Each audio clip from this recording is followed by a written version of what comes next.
Hi hello welcome back to my channel అండి. నేనైతే ఈరోజు అనోబ్లెస్ క్రీమ్ గురించి మీతో ఇన్ఫర్మేషన్ షేర్ చేసుకోబోతున్నాను. సో ఇది ఎలా పనిచేస్తుంది, దీని ప్రైస్ ఎలా ఉంటుంది, దీన్ని ఎందుకు యూస్ చేస్తారు, ఎలాంటి టైంలో యూస్ చేస్తారు అనేదాన్ని ఒక్కొక్కటిగా అయితే మనం చూసుకుందాము. కామన్గా అయితే ఈ అనోబ్లెస్ క్రీమ్ అయితే ప్యాకేజింగ్ ఎలా ఉంటుందన్నమాట. దీని ప్రైస్ మనం చూసుకుంటే 137 రూపీస్ అయితే దీని ప్రైస్ ఉంటుందన్నమాట. దీన్ని మ్యానుఫ్యాక్చరింగ్ చేసిన వాళ్ళు వచ్చి సమర్థ్ లైఫ్ సైన్సెస్ వాళ్ళు మ్యానుఫ్యాక్చరింగ్ చేశారు. ఇందులో కాంపోజిషన్ మనం చూసుకుంటే లిడోకేన్ ఇంకా నిఫెడిఫైన్ అనే కంటెంట్స్ ఉంటాయన్నమాట. ఇవి రెండు కూడా కాంపోజిషన్ అంటే కాంబినేషన్ మెడిసిన్ లాగా యూజ్ అయ్యి అనాల్ ఫిల్సర్స్ అనే ఏ ప్రాబ్లం ఉంటుందో దాన్ని తగ్గించడానికి ఈ అనోబ్లిస్ క్రీమ్ అనేదాన్ని యూజ్ చేస్తూ ఉంటారు. అనాల్ ఫిస్సర్స్ అంటే ఏంటి చాలామందికి డౌటే ఉండొచ్చు. అనాల్ ఫిస్సర్స్ అంటే ఏమి అంటే మోషన్ వెళ్ళే ప్లేసెస్లో ఏదైతే ఉంటుందో ఆ ప్లేసెస్లో చినిగిపోయే ఆ స్కిన్ సైడ్లో కట్ అయిపోవడం జరుగుతూ ఉంటుంది. ఆ కట్ అయిపోయడాన్ని అనాల్ ఫిస్సర్స్ అంటారు. ఆ కట్ అయ్యేదని ఎందుకు అవుతూ ఉంటుంది అంటే కామన్గానే మోషన్ ఎక్కువగా టైట్గా కాన్స్టిపేషన్ ఉన్న వల్ల టైట్గా ఉంటుంది కదా, అలా టైట్గా రావడం వల్ల ఆ ప్లేసెస్ కట్ అయిపోయే ఛాన్సెస్ ఉంటుందన్నమాట.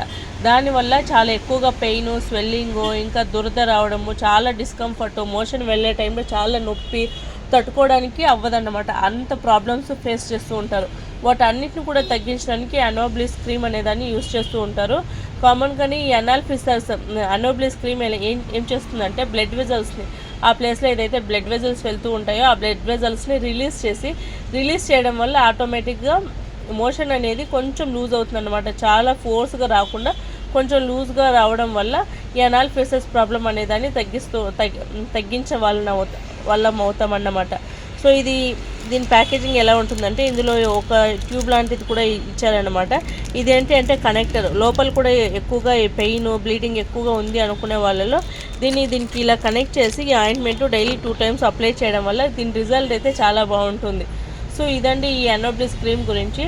దీంతో పాటు ఈ క్రీమ్ యూజ్ చేయడంతో పాటు ఇలాంటి వాళ్ళలో ఎక్కువగా మసాలా ఐటమ్స్ అస్సలు తినకూడదు, అస్సలు వాడకుండా ఉండడం చాలా బెటర్ అనమాట. దాంతోపాటు చాలా వాటర్ అయితే తీసుకోవాలి. వాటర్ కానీ, ఫ్రెష్ జ్యూసెస్ కానీ, ఫైబర్ రిచ్ ఫుడ్ అంటే ఆకుకూరలు, ఇలాంటి ఫ్రూట్స్ ఎక్కువగా తీసుకోవడం వల్ల ఈ ప్రాబ్లమ్స్ నుండి అయితే మనం తప్పుకోవచ్చు అనమాట. సో ఇదండి ఇవాళ అనోబ్లిస్ క్రీమ్ గురించి. ఇంకా ఏదైనా డౌట్స్ ఉంటే కింద కామెంట్ సెక్షన్లో కామెంట్ చేయండి. Thank you so much for watching.